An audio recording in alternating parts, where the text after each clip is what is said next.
Ézéchiel 37, du verset 1er au verset 10, il est écrit « La main de l'Éternel fut sur moi, et l'Éternel me transporta par son esprit et me déposa dans le milieu d'une vallée remplie d'ossements. Il me fit passer auprès d'eux, tout autour, et voici, ils étaient fort nombreux à la surface de la vallée. Et ils étaient complètement secs. Il me dit, « Fils de l'homme, ces eaux pourront-ils revivre ?» Je répondis, « Seigneur éternel, tu le sais. » Il me dit, « Prophétise sur ces eaux et dis-leur, ossements desséchés, écoutez la parole de l'Éternel. Ainsi parle le Seigneur l'Éternel à ces eaux. Voici, je vais faire entrer en vous un esprit et vous vivrez. Je vous donnerai des nerfs, je ferai croître sur vous la chair, je vous couvrirai de peau, je mettrai en vous un esprit et vous vivrez.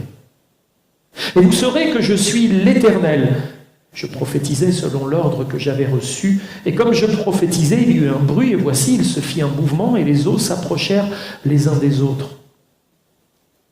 Je regardais, voici, il leur vint des nerfs, la chair crue, la peau les couvrit par-dessus, mais il n'y avait point en eux d'esprit. Il me dit, prophétise et parle à l'esprit. Prophétise, fils de l'homme, et dis à l'esprit, ainsi parle le Seigneur l'Éternel, esprit vient des quatre vents, souffle sur ces morts et qu'ils revivent.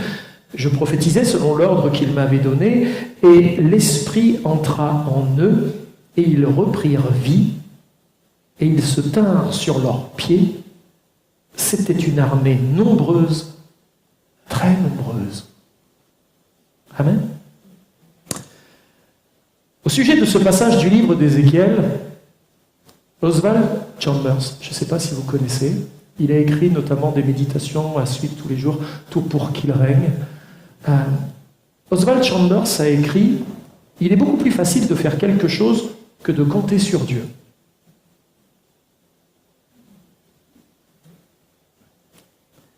Car ce qui nous fait souvent agir, c'est plutôt le désespoir que l'inspiration. Est-ce que tout ce que nous le faisons poussé par Dieu? Ou est-ce que nous le faisons parce que nous avons quelque part désespéré en certaines choses? Que nous prenons l'affaire en main, entre nos mains. Il rajoute, c'est pourquoi il y a si peu de chrétiens ouvriers avec Dieu, mais tant qui sont ouvriers pour Dieu. Et il y a une différence entre être ouvrier avec Dieu ou être ouvrier pour Dieu. Nous préférons travailler pour Dieu, dit-il, plutôt que de croire en lui. Suis-je vraiment sûr que Dieu fera ce qui m'est impossible? Continue-t-il à écrire. Et la question de Chambers n'est-elle pas d'une grande réalité dans nos vies encore aujourd'hui? Suis-je vraiment sûr que Dieu fera ce qui m'est impossible à moi? Lorsque Dieu veut nous montrer la corruption de notre nature humaine, il ne nous fait pas voir les autres autour de nous, mais il nous fait voir ce qu'il y a dans notre propre cœur. C'est d'ailleurs quelque chose qui peut être très déstabilisant.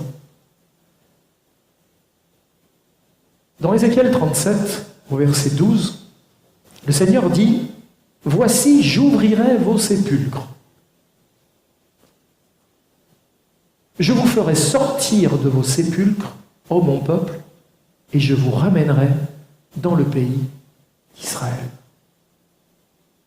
Si à l'image d'Israël, notre sépulcre, qui peut être associé à quoi? À nos cœurs, à l'intérieur de nos vies.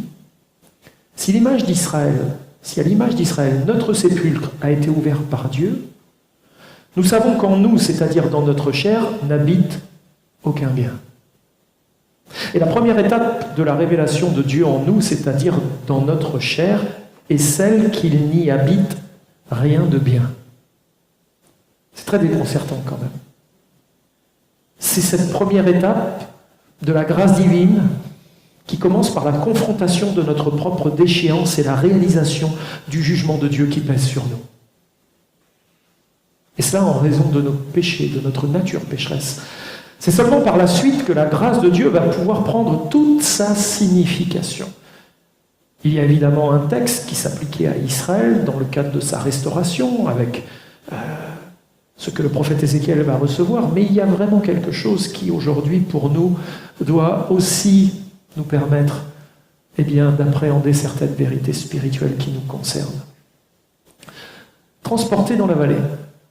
Nous ne devons pas nous étonner quand Dieu nous conduit à ressentir le poids de nos inconséquences, de nos égarements, de notre culpabilité, de nos désobéissances, de nos fautes, de nos manques de spiritualité. Parce qu'en agissant ainsi, Dieu est en train de nous transporter dans une vallée que je pourrais caractériser d'une vallée d'expérience. Mais dans Ézéchiel 37, 1er, il est dit que la main de l'Éternel fut sur moi et l'Éternel me transporta par son esprit et me déposa dans le milieu d'une vallée pleine d'ossements. Franchement, on a envie de vivre d'autres choses avec Dieu, n'est-ce pas? C'est pas tout à fait là qu'on a envie d'aller, hein. On aimerait plutôt aller ailleurs. Et ce passage du livre d'Ézéchiel renvoie évidemment à une vision. La plupart des commentateurs s'accordent pour dire qu'il n'a pas été transporté physiquement. Hein, mais c'est dans le cadre des nombreuses visions que le prophète a reçues.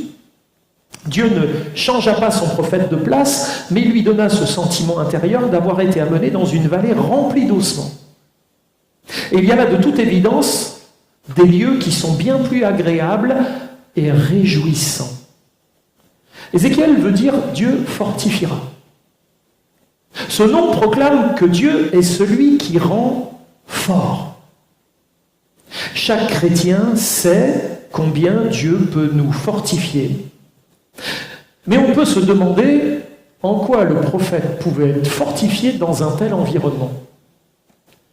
Imaginez que Dieu vous transporte au milieu du cimetière. Alors, je ne sais pas s'il est, je pense qu'il est sur Codognan, le cimetière, non, c'est ça? Au milieu du cimetière de Codognan, en quoi il va vous fortifier en vous amenant dans un tel lieu, franchement? Il y a d'autres endroits où on aimerait être. Dans une conférence, à écouter de grands orateurs, à vivre des choses glorieuses, mais en plein milieu d'un cimetière. Dieu ne transporta pas son prophète en haut d'une montagne, d'où il aurait pu observer les choses venir de loin, mais il le transporta dans une vallée, un lieu encaissé, sombre, sans horizon dégagé. De plus, c'était une vallée où la mort règne. Que pouvons-nous comprendre de cet épisode des Écritures en dehors d'un aspect historique et prophétique certain concernant la restauration future d'Israël? Pouvons-nous comparer l'état de la nation d'Israël à cette époque avec la condition de l'Église d'aujourd'hui? Est-ce que ce texte pourrait revêtir une certaine actualité?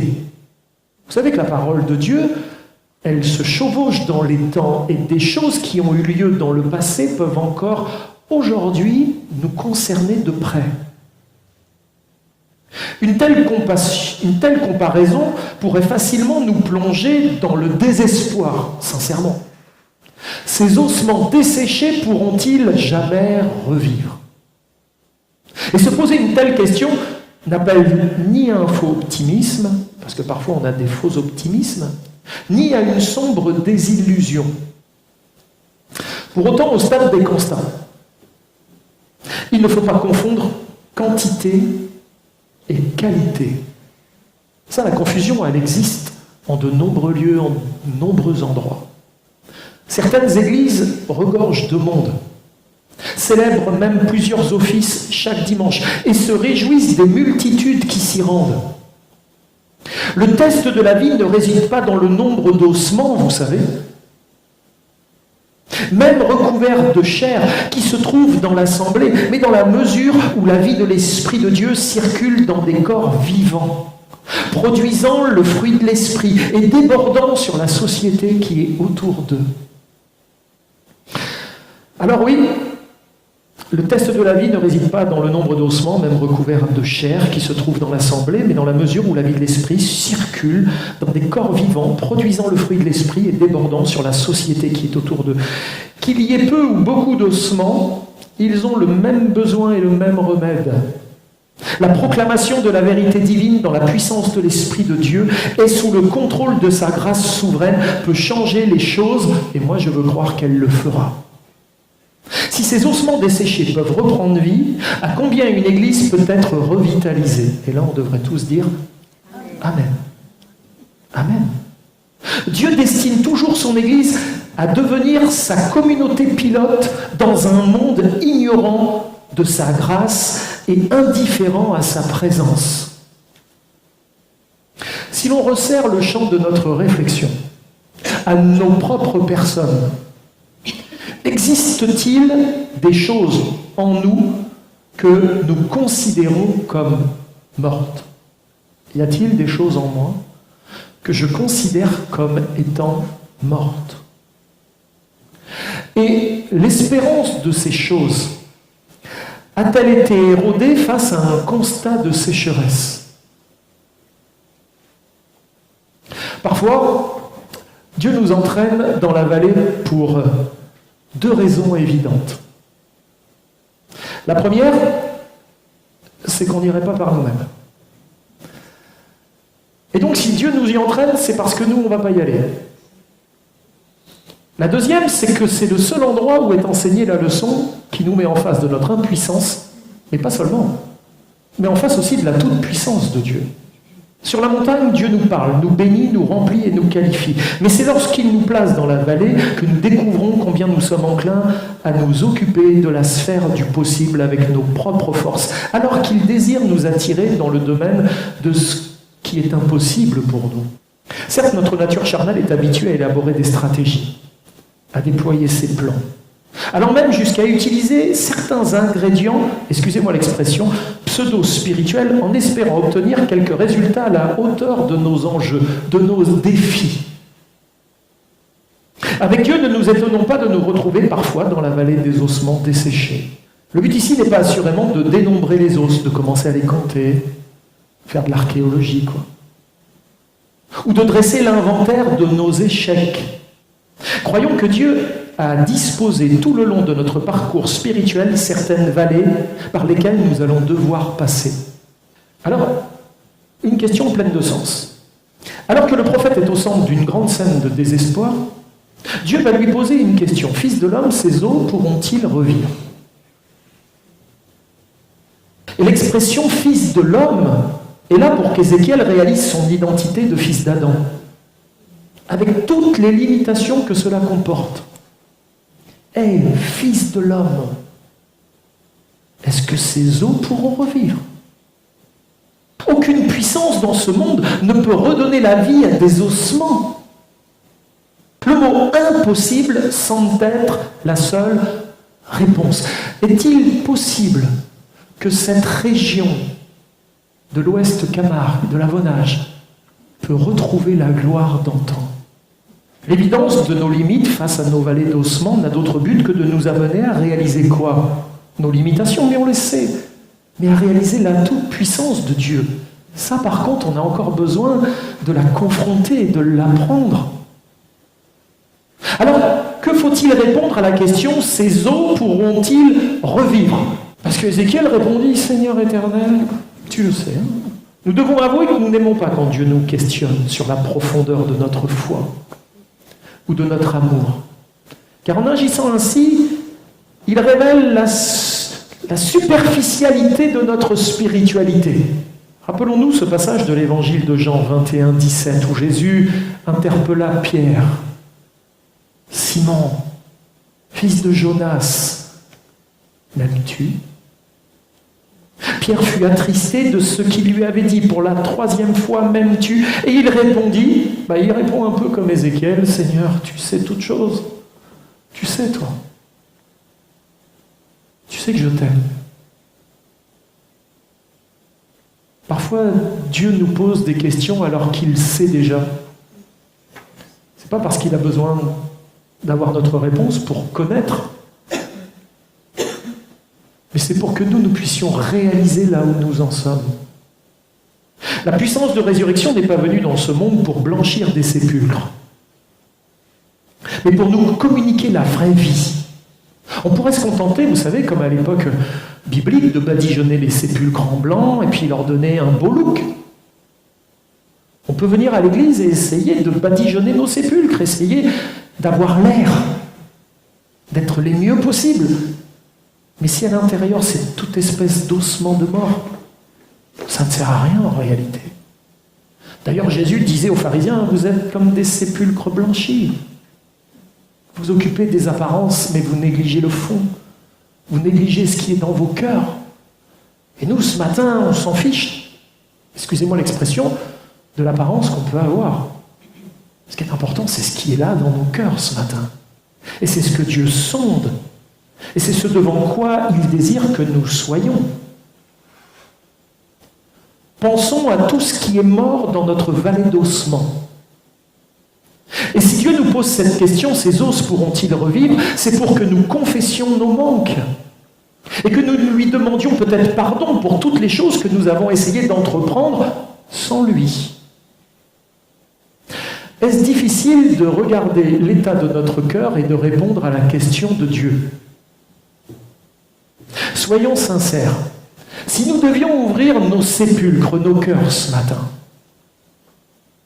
nous n'y trouverions-nous pas des ossements desséchés, des rêves et des aspirations brisées, des désillusions et des déceptions? Pensez-vous que ces os pourront revivre? Et pour ça, il faut activer la foi. Verset 4 prophétise sur ces eaux et dit-leur, ossements desséchés, écoutez la parole de l'Éternel. À ce stade, la foi et l'obéissance vont devoir entrer en action. Mais pourquoi est-ce si difficile d'obéir avec foi? L'apôtre Paul déclare dans 1 Corinthiens 25 que la folie de Dieu est plus sage que les hommes et la faiblesse de Dieu est plus forte que les hommes. Ce qu'il faut d'abord dire, c'est que l'homme de Dieu est celui qui choisit la folie de Dieu et met sa foi en action en obéissant à l'injonction divine. Au verset 7, je prophétisais selon l'ordre que j'avais reçu, et comme je prophétisais, il y eut un bruit. Et voici, il se fit un mouvement et les os s'approchèrent les uns des autres. Lorsque Dieu agit, il arrive souvent que cela commence par du bruit. Comme cela fut le cas au tout début de l'Église, dans le livre des Actes, au chapitre 2 et au verset 2. Tout à coup, il vint du ciel un bruit, comme celui d'un vent impétueux. Ça soufflait, et ça soufflait fort. En tout cas, il y avait le bruit. Et il remplit toute la maison où ils étaient assis. Une église où Dieu agit par son esprit est une église qui fait du bruit et qui suscite l'étonnement. Acte 2:6 dans la Bible français courant, quand ce bruit se fit entendre, ils s'assemblèrent en foule. Ils étaient tous profondément surpris. Le bruit a attiré les gens. L'évangile, c'est la manifestation du bruit divin. Celui d'une vallée d'ossements qui se met en mouvement. Il y eut un bruit, et voici, il se fit un mouvement, et les os s'approchèrent les uns des autres. Je prie pour que dans cette vallée, les ossements desséchés se rapprochent les uns des autres, et que ça fasse du bruit, un bon bruit. D'un misérable tas d'os desséchés et inertes, inutiles, Dieu est en train de faire un miracle sous les yeux de son serviteur. Je pense qu'Ézéchiel devait être quelque peu médusé, surpris, voire peut-être même affolé. Voici maintenant le temps de regarder. Il avait parlé, il avait dit ce que Dieu lui avait dit de dire. Pas toujours facile, hein. Il faut parfois à la fois pour dire ce que Dieu a envie qu'on dise.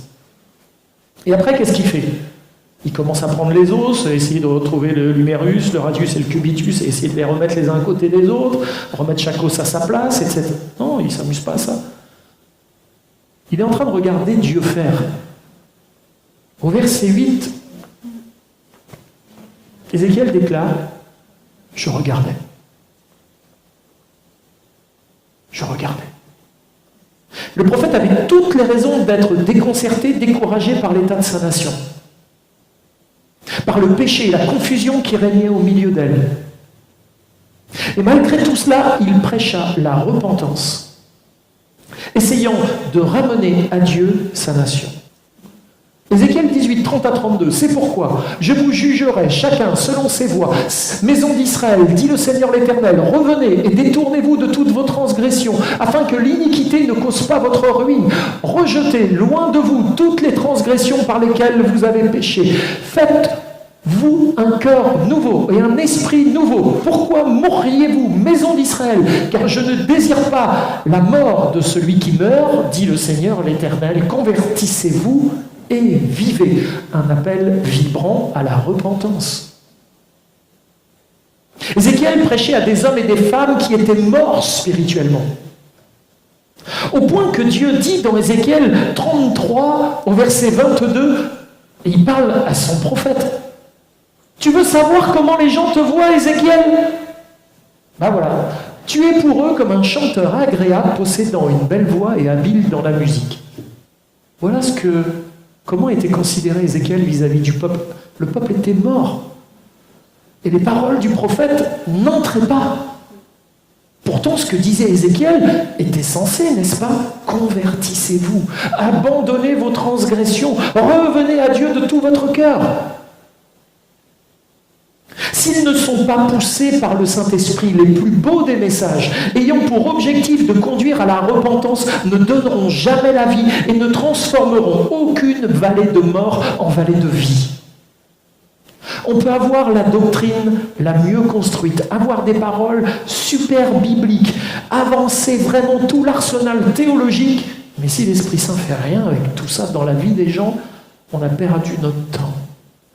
En regardant Dieu remettre la vie là où régnait la mort, Ézéchiel reçut le plus merveilleux, le plus puissant des encouragements. Dieu allait revitaliser Israël. Je vais redonner vie à Israël. Ézéchiel, ces ossements desséchés, je vais les revitaliser, je vais leur redonner vie. Miracle dans la vallée de la mort. Et moi, en tant que pasteur, j'ai parfois l'impression d'évoluer dans ce monde, au cœur d'un véritable cimetière où la mort spirituelle règne. Regardons autour de nous combien sont morts spirituellement, semblables à des ossements desséchés, friables et fragiles. Et c'est cette vision que Dieu désire nous transmettre encore aujourd'hui. Et si la mort est parfois autour de nous, elle peut aussi tristement parfois l'être en nous. Regardez ce que Paul écrira aux chrétiens de Rome au chapitre 6 et au verset 23. Car le salaire du péché, c'est la mort, mais le don gratuit de Dieu, c'est la vie éternelle en Jésus-Christ notre Seigneur. Que Dieu fasse le miracle de remettre la vie là où règne la mort. Et que les os se rapprochent les uns des autres. Allons-nous accepter que Dieu remette de l'ordre dans nos cœurs, dans nos vies, dans nos maisons, dans notre Église ? Sur ce point, gardons-nous de penser que l'ordre et l'organisation suffiront. Car des os, même bien rangés, ne seront jamais que des squelettes sans vie. Verset 8, je regardais et voici, ça continue, il leur vint des nerfs, la chair crue et la peau les couvrit par-dessus.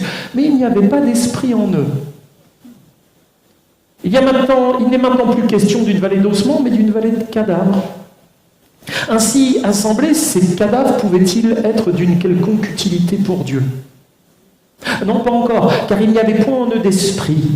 Comprenons que Dieu ne désire pas seulement organiser les choses. Ce qu'il souhaite, c'est nous communiquer sa vie. Et faire de notre union à lui une réalité dans laquelle nous vivons à chaque instant. Ce que je veux, c'est que vous soyez un avec moi comme je suis un avec le Père.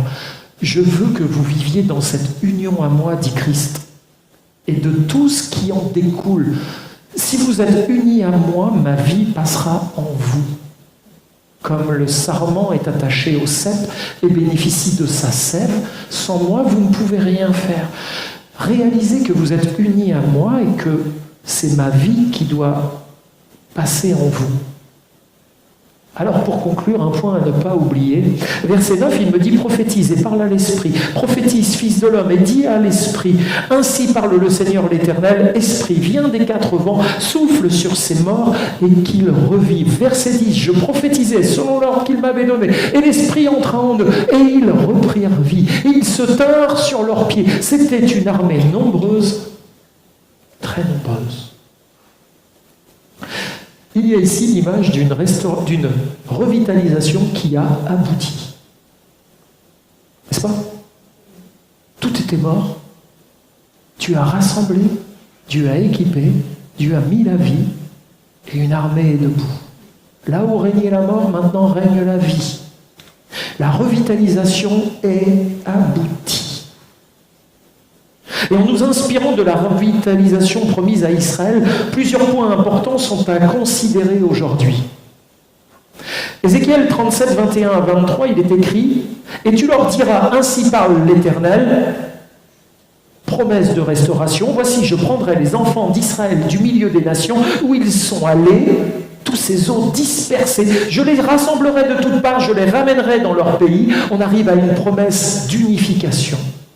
Je ferai d'eux une seule nation dans le pays, dans les montagnes d'Israël. Ils auront tous un même roi. Ils ne formeront plus deux nations et ne seront plus divisés en deux royaumes.